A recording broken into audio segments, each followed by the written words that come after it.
Good morning Chhattisgarh, मैं हूं आपके साथ योगिता वाजपेयी। बुलेटिन की शुरुआत करेंगे हेडलाइंस के साथ।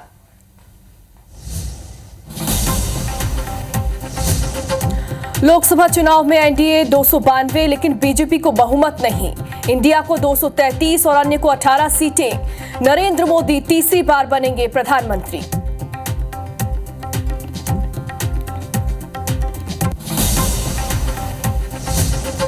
दिल्ली में आज दिग्गजों का जमावड़ा। एनडीए और इंडिया गठबंधन की आज बैठकें, नतीजों पर चर्चा, समर्थकों को किया जाएगा इकट्ठा।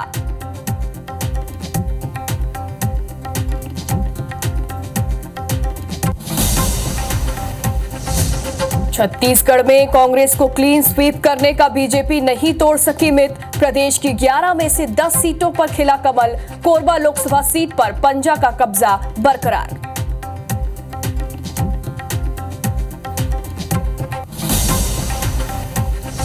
छत्तीसगढ़ में बृजमोहन अग्रवाल को बम्पर जीत, 5.5 लाख वोट से विकास उपाध्याय को हराया। कांकेर से बीजेपी प्रत्याशी भोजराज नाग प्रदेश में सबसे कम वोटों के अंतर से जीते।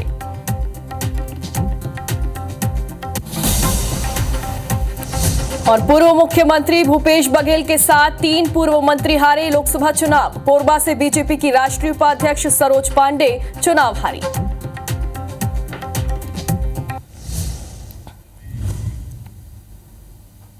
IBC 24, number 1 news channel in Madhya Pradesh Chhattisgarh.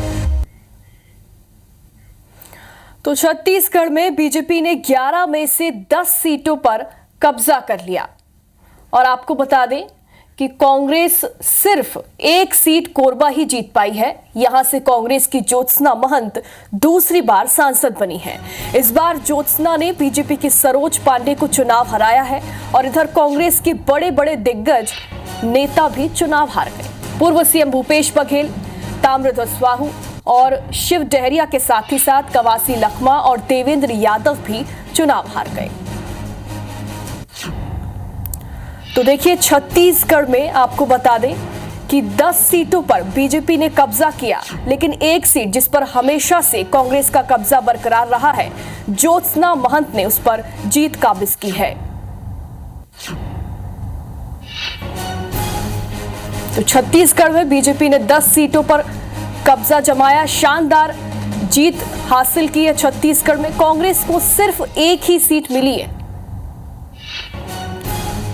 और हमेशा से इस सीट पर कांग्रेस का ही कब्जा रहा है। ज्योत्सना महंत ने कोरबा से जीत हासिल की। छत्तीसगढ़ में 11 में से 10 सीटों पर कांग्रेस ने कब्जा जमाया। माफ कीजिएगा, बीजेपी ने कब्जा जमाया है 10 सीटों पर और 1 सीट पर कांग्रेस जो है उसे जीत मिली है। कोरबा में ज्योत्सना महंत ने जीत हासिल की है।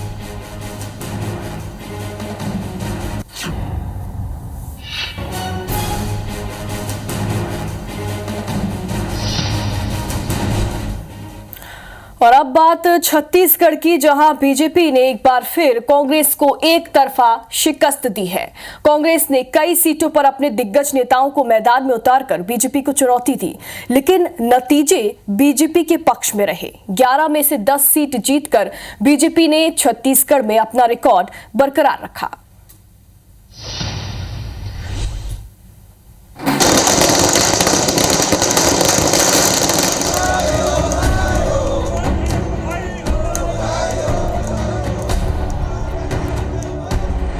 चौबीस का लोकसभा चुनाव छत्तीसगढ़ की साय सरकार के लिए पहला बड़ा टास्क था।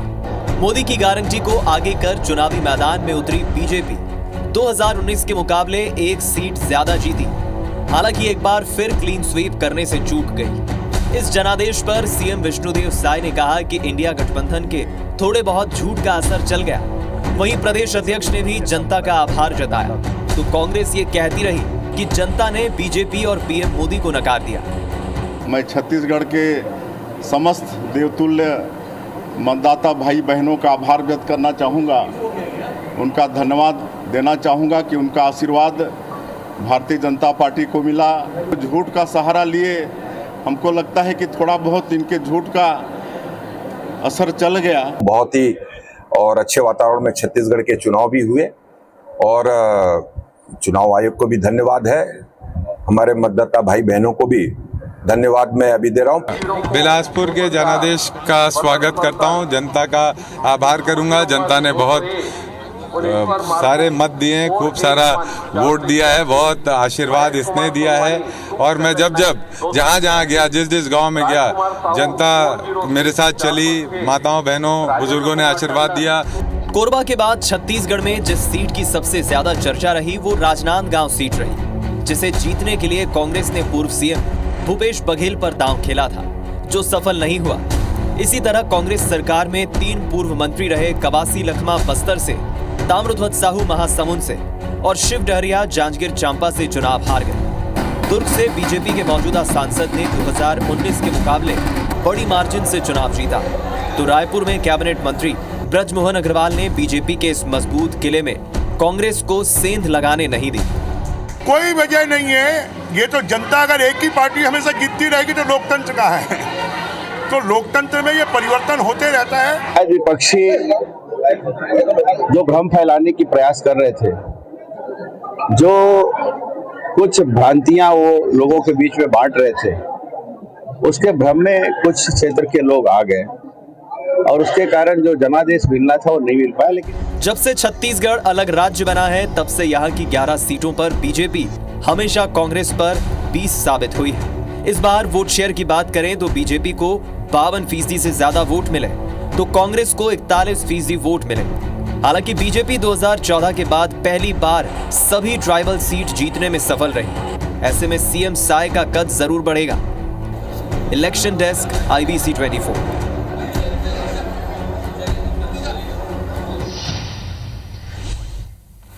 रायपुर लोकसभा में बीजेपी प्रत्याशी बृजमोहन अग्रवाल ने बड़ी जीत हासिल की है और कांग्रेस प्रत्याशी विकास उपाध्याय को बड़े अंतर से हराया है। इस जीत को लेकर उन्होंने प्रतिक्रिया दी, आप भी सुनिए। हमारे साथ रायपुर लोकसभा क्षेत्र के भारतीय जनता पार्टी के प्रत्याशी बृजमोहन अग्रवाल यहाँ पर मौजूद हैं, जो जैसा लक्ष्य लेके चले थे वो लक्ष्य पे बढ़ते दिखाई दे रहे हैं। कैसा लग रहा है और इसके श्रेय किसको देते हैं? मैं रायपुर लोकसभा क्षेत्र की जनता को, कार्यकर्ताओं को और हमारे केंद्रीय नेतृत्व मोदी जी को, अमित शाह जी को, नड्डा जी को इसका श्रेय देता हूं कि उन्होंने विश्वास व्यक्त किया और उस विश्वास के ऊपर में जनता का जो प्रेम, स्नेह, आशीर्वाद और प्यार है और कार्यकर्ताओं की मेहनत है, उसने ये रिजल्ट लाया है। आप लोगों ने एक नारा दिया था 400 पार का, मगर वो 400 पार नहीं पहुंच पाए हैं। क्या कहाँ चूक रह गई? और एक बड़े राज्य उत्तर प्रदेश जहाँ पे आपने राम मंदिर बनाया था, वहाँ के लोगों का साथ नहीं मिला, इसके पीछे क्या वजह नजर आती है? कोई वजह नहीं है, ये तो जनता अगर एक ही पार्टी हमेशा जीतती रहेगी तो लोकतंत्र कहाँ है? तो लोकतंत्र में ये परिवर्तन होते रहता है। इस बात भी चर्चा है कि नीतीश कुमार और नायडू जी हैं, वो शायद गड़बड़ कर सकते हैं, दूसरी जगह जा सकते हैं, इस तरह की चर्चा है। क्या ऐसी स्थिति में नरेंद्र मोदी प्रधानमंत्री बनेंगे? एनडीए सरकार चर्चा करते रहेंगे, पर मोदी जी का प्रधानमंत्री बनना तय है। वो तीसरी बार प्रधानमंत्री बनेंगे और इस भारत को विश्व गुरु बनाने के रास्ते पर ले जाएंगे। जीत उन्होंने हासिल मिल रही है, जो लीड उनको हासिल मिल रही है, इसके लिए उन्होंने भारतीय जनता पार्टी के वरिष्ठ नेताओं, कार्यकर्ताओं का आभार व्यक्त किया। कैमरामैन रमाशंकर के साथ राजेश मिश्रा, IBC 24 रायपुर। छत्तीसगढ़ मध्य प्रदेश की 40 सीटों में से कांग्रेस केवल एक ही सीट जीत पाई है। कोरबा से कांग्रेस प्रत्याशी ज्योत्सना चरणदास महंत ने बड़ी जीत हासिल कर दूसरी बार सांसद बनी है। ज्योत्सना महंत से बातचीत की हमारे संवाददाता धीरज दुबे ने। देश में जब भले ही कांग्रेस की सीटें बढ़ गई हो, लेकिन छत्तीसगढ़ में कांग्रेस की सीटें कम हुई हैं। छत्तीसगढ़ 11 सीटों में से एकमात्र सीट जीत के आई है, जो कोरबा में है। कोरबा में ज्योत्सना महंत ने दोबारा से कोरबा सीट को फतह किया है। ऐसे समय में जहां पे यहाँ पर राष्ट्रीय नेत्री जो भाजपा की राज्यसभा सांसद थी, राष्ट्रीय उपाध्यक्ष थी, उनसे जीत हासिल की है। उनसे समझते हैं कितना कठिन मुकाबला था और जीत के लिए किस तरह की रणनीति अपनाई? कितना कठिन मुकाबला था मैम, अब जीत गई है, क्या रणनीति अपनाई? देखिए, चुनाव तो कोई सरल नहीं होता, कठिन ही होता है। और दूसरा, राष्ट्रीय अध्यक्ष, उपाध्यक्ष यहाँ के लड़ रही थी और उनके पास पद के अलावा पैसा, दबाव और उनकी सरकार, ऊपर भी डबल इंजन की सरकार, साम दाम दंड भेद उनके खुद के, और जो उन्होंने आरोप प्रत्यारोप लगाए वो अलग, हमको नीचा दिखाने की कोशिश की वो अलग। उसके बावजूद यदि मेरी जीत हुई तो ये मेरे कांग्रेस कार्यकर्ताओं ने उनको दिखाया है कि हमारी सांसद को कहने का उनको क्या जवाब दिया, तो उन्होंने जवाब दिया है इसका। लगातार भाजपा जो लगातार लापता सांसद आरोप लगाते रहती हैं, क्या ऐसा कोई मौका नहीं देंगे कि आरोप लगाने की नौबत ही ना आए? मैं लापता तो नहीं थी, लेकिन मैंने जब उनसे कहा कि जिसका आता नहीं पता नहीं वो मुझे कहती है लापता, तो उसके बाद से वो खामोश हो गए। पहले वो खुद का पता बताती, तब मुझे लापता कहती। ये थी जो सांसद ज्योत्सना महंत का साफ तौर पर कहना है कि बाहरी प्रत्याशी का जो दाव यहाँ पे लोगों को भारी पड़ गया और लगातार जो 5 साल को समय मिला है यहाँ पे उससे लगातार क्षेत्रीय जनता के काम करते रहेंगी। अपनी जीत का श्रेय उन्होंने जनता को दिया है, साथ में अपने कार्यकर्ताओं को दिया है और लगातार सक्रिय रहने की बात कही है। दिवेश दुबे, IBC24 कोरबा। जीत को लेकर राजनांदगांव से बीजेपी प्रत्याशी संतोष पांडे ने क्या कहा, आइए आपको सुनवाते हैं। लोकसभा की मतगणना आज जो है सुबह से जारी है और इस बीच भाजपा के जो प्रत्याशी है सांसद संतोष पांडे जी मतगणना स्थल आए हुए हैं। जीत की ओर काफी अग्रसर है, लगभग 32,000 से अधिक मतों से आप आगे चल रहे हैं, क्या लग रहा है?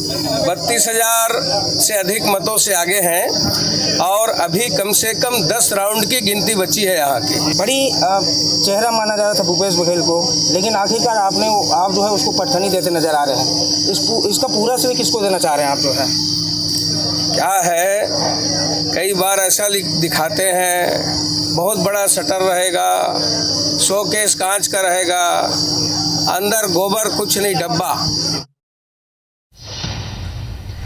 और इधर दुर्ग लोकसभा सीट पर विजय बघेल ने जीत दर्ज की है। उन्होंने कांग्रेस प्रत्याशी राजेंद्र साहू को हराया है।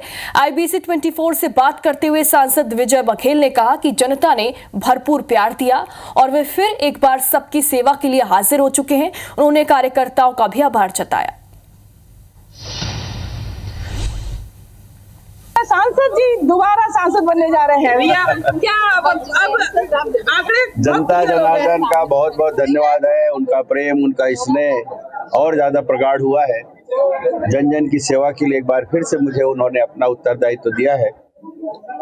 हमारे कर्मठ कार्यकर्ता भाई बहनों ने 44-45 डिग्री के तापमान में भी जो मेहनत की, माननीय मोदी जी ने जो आह्वान किया था, मेरा राम राम सब घर में पहुंचाइए, मेरा नमस्ते पहुंचाइए, और उस कार्य को बखूबी घर घर जाकर हमारे भाइयों बहनों ने और साथियों ने पहुंचाया, कमल खिलाया। उसके लिए मैं सभी हमारे भाइयों बहनों का, युवा साथियों का हृदय से आभार व्यक्त करता हूं। आप सबकी सेवा में सदा मैं इसी तरह तत्पर रहूंगा। इस तरीके से यहाँ पर एग्जिट पोल के हिसाब से थोड़े नतीजे आगे पीछे हुए, क्या कहना चाहेंगे? निश्चित रूप से एक थोड़ी सी दुख और पीड़ा तो है। जो जनादेश मिलना था वो नहीं मिल पाया पूरे देश में। शायद विपक्षी जो भ्रम फैलाने की प्रयास कर रहे थे, जो कुछ भ्रांतियां वो लोगों के बीच में बांट रहे थे, उसके भ्रम में कुछ क्षेत्र के लोग आ गए और उसके कारण जो जनादेश मिलना था वो नहीं मिल पाया। लेकिन फिर भी जो हुआ सिरोधारी है, जनता जनार्दन का आशीर्वाद है और जो भी जिम्मेदारी मिली है उसका बखूबी पालन हमारे मोदी जी करेंगे। जो भ्रम की स्थिति विपक्षियों ने फैलाई है, उस भ्रम को तोड़ते हुए माननीय मोदी जी और दोगुने उत्साह के साथ इस देश की सेवा में लगेंगे, जन जन की सेवा में लगेंगे।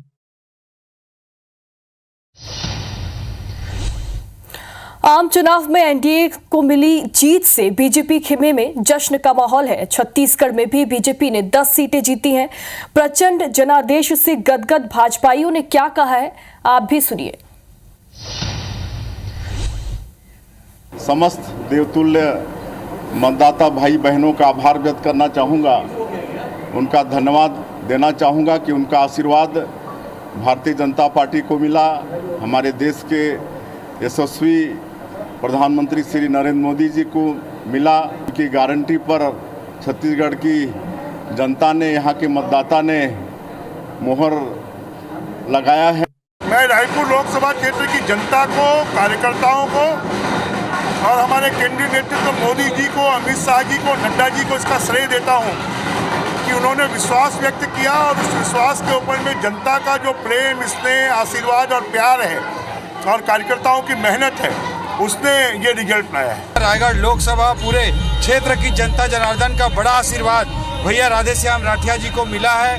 नरेंद्र मोदी जी के लिए बड़ा आशीर्वाद क्षेत्र की जनता ने दिया है। जनता ने एनडीए को बहुमत दिया है। हम जनता के प्रति आभार व्यक्त करते हैं। देखिए, नारे तो चुनाव में चलते रहते हैं, हर चुनाव में अलग अलग नारे होते हैं। माननीय विजय बघेल भी लगातार क्षेत्र में जुड़ाव रहा है, उनका एक पारिवारिक संबंध रहा है लोगों से, आम जनता के हित में लगातार उन्होंने सेवा देने का काम किया है, तो उनका परिणाम है कि आज हम जो है रिकॉर्ड मतों से यहाँ पे विजय हासिल किए हैं। इसमें भारतीय जनता पार्टी के एक कार्यकर्ता की जीत है। भारतीय जनता पार्टी में हमारे दुर्ग लोकसभा के प्रत्याशी भैया विजय बघेल भैया जी की जीत है। हमारे देश के यशस्वी प्रधानमंत्री नरेंद्र मोदी जी की जीत है। भारतीय जनता पार्टी के एक कार्यकर्ता की जीत है। और राष्ट्रीय नेतृत्व, प्रदेश नेतृत्व, जिला, मंडल, बूथ सभी जनता जनार्दन के भरपूर आशीर्वाद रही से और सबके आशीर्वाद भरपूर मिले से। छत्तीसगढ़ में एक बार फिर बीजेपी ने कांग्रेस को एक तरफा शिकस्त दी है। कांग्रेस ने कई सीटों पर अपने दिग्गज नेताओं को मैदान में उतारकर बीजेपी को चुनौती दी, लेकिन नतीजे बीजेपी के पक्ष में रहे। बिलासपुर से कांग्रेस प्रत्याशी देवेंद्र यादव ने हार के बाद मीडिया से क्या कुछ कहा, आप भी सुनिए।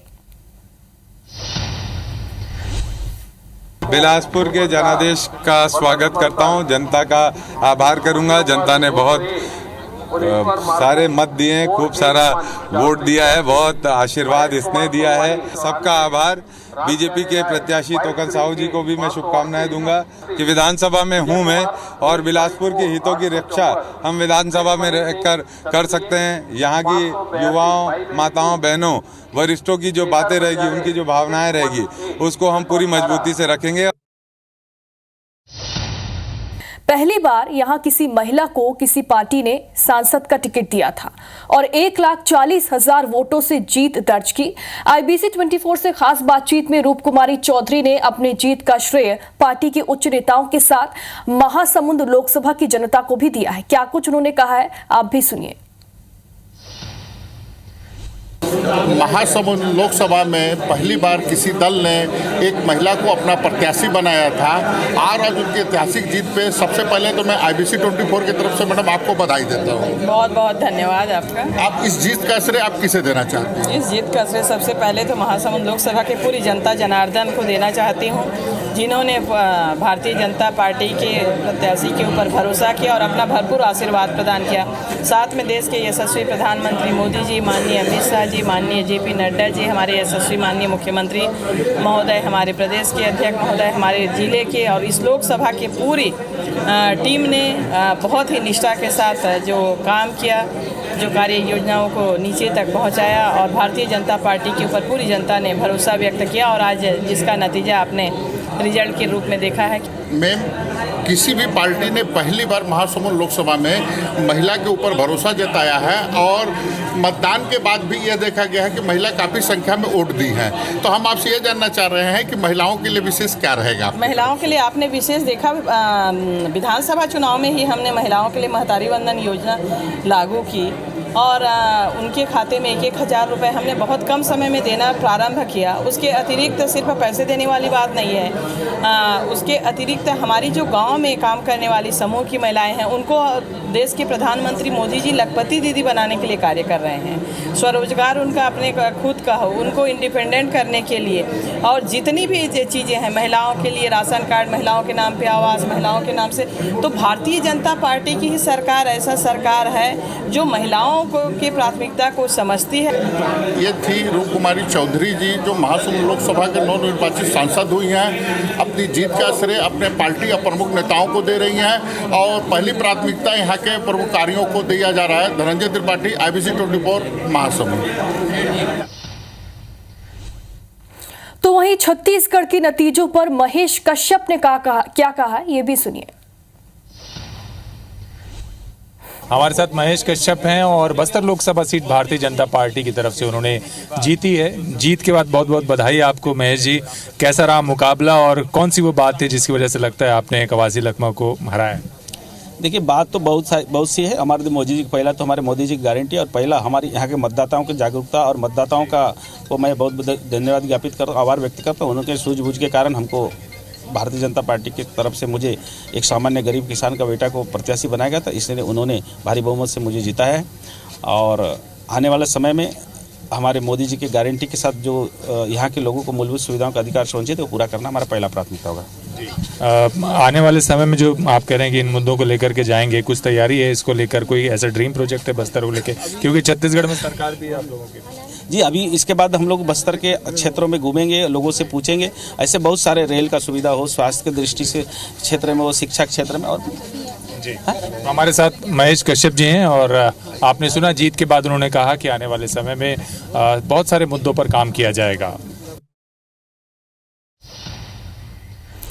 और चलिए अब कुछ जनरल खबरों का रुख करेंगे। खबर कवर्धा से है, जहां जिला अस्पताल में प्रसव के दौरान जच्चा और बच्चा की मौत हो गई। परिजनों ने डॉक्टरों पर लापरवाही का आरोप लगाया है। 1 महीने में जिला अस्पताल में ये तीसरा मामला है और अब तक 3 जच्चा बच्चा की मौत हो चुकी है। बोइला के मुरवाही गांव का ये पूरा मामला बताया जा रहा है। कवर्धा से ये खबर आपको दिखा रहे हैं, जहां पर प्रसव के दौरान जच्चा और बच्चा की मौत हो गई है। जिला अस्पताल में बड़ी लापरवाही सामने आई है। परिजनों ने डॉक्टरों पर लापरवाही का आरोप लगाया है। 1 महीने में जिला अस्पताल में ये तीसरा मामला है, तो जाहिर तौर पर जिला अस्पताल की बड़ी लापरवाही इस मामले में सामने आ रही है। अब तक 3 जच्चा बच्चा की मौत हो चुकी है। बड़ी चूक इसमें डॉक्टरों की लापरवाही देखने को मिल रही है। बोडला के मुरवाही गांव का ये पूरा मामला बताया जा रहा है। फिलहाल इस मामले में क्या कुछ शिकायत की गई है, इसकी जानकारी अभी तक नहीं लग पाई है। तो देखिए, कवर्धा से ये खबर आपको दिखा रहे हैं, जहां पर परिजनों ने डॉक्टरों पर लापरवाही का आरोप लगाया, चूंकि जच्चा और बच्चा दोनों की ही मौत हो गई। और अब खबर भिलाई से है। तड़के सुबह दुकान में अचानक आग लग गई है। यहां पर डेली नीड्स की एक दुकान है, जहां पर आग भड़क गई अचानक। फायर ब्रिगेड ने हालांकि आग पर काबू पा लिया है। आग लगने का जो कारण है वो अभी तक पता नहीं चल पाया है। सुपेला थाना क्षेत्र के नेहरू नगर की यह घटना बताई जा रही है, जहां पर डेली नीड्स की दुकान में आग लग गई। हालांकि आग किस वजह से लगी है ये जानकारी अभी तक नहीं लग पाई है। देखिए, तस्वीरें आप देख पा रहे हैं, भीषण आग यहां पर लगी है। सुपेला थाना क्षेत्र के नेहरू नगर की ये घटना बताई जा रही है, जहां पर एक दुकान में अचानक सुबह आग भड़क उठी। सुबह की ये तस्वीरें आपको दिखा रहे हैं, जहां पर एक दुकान में अचानक आग लग गई। नेहरू नगर का ये पूरा मामला बताया जा रहा है। फिलहाल फायर ब्रिगेड के कर्मियों ने आग पर काबू पा लिया।